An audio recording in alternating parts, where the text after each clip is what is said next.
had the first love, but he will be my actual first legal boyfriend. Sa tapos nga lang nalaman ni Eman Baco sa Pacquiao, grabing suporta naman pinakita ni Jillian Ward. Sabi nga nila, abot langit ang tuwa ni Eman Bacosa. Of course, idol na idol niya naman talaga si Jillian na dati niya pang sinasabi. Sa suporta ang pinakita naman talaga ni Jillian Ward, hindi lang mismo si Jillian, kung hindi, pati na rin ang pamilya ni Jillian Ward na nakasuporta naman kay Eman Baco sa Pacquiao sa kanyang laban nito. Ilang beses nga napatumba ni Eman Pacquiao ang kanyang kalaban at magkikita nga naman ng karamihan ang sobrang tuwa ni Jillian Ward. Siyempre, of course, ang pamilya din ni Jillian, grabing tuwa naman. At sa nakikita ng karamihan, sabi nga nila kung ilang beses nabagsak ang kalaban ni Eman, ganun na rin ba na nahulog na ng tuluyan ang puso ni Jillian Ward dito kay Eman Baco sa Pacquiao. Ito na nga ba ang sinasabi ni Jillian na kanyang first ever boyfriend? At mas lalo namang sumaya at tumuha si Jillian Ward, lalong-lalo na pagbagsak ng kalaban ni Eman. May flying kiss pa yan.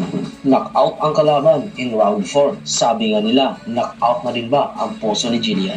Bilis ng At sobra namang ikinatuwa ito ni Eman. Sobra din naman siya nagpapasalamat kay Jillian, lalong-lalo na ito sa pamilya ni Jillian Ward na sumusuporta ng todo kay Eman Pacquiao. Ni Jillian sa pagpunta dito sa fight ko. Maraming salamat po sa suporta nyo, Jill. Maraming salamat po sa suporta nyo at lalo na sa pamilya nyo.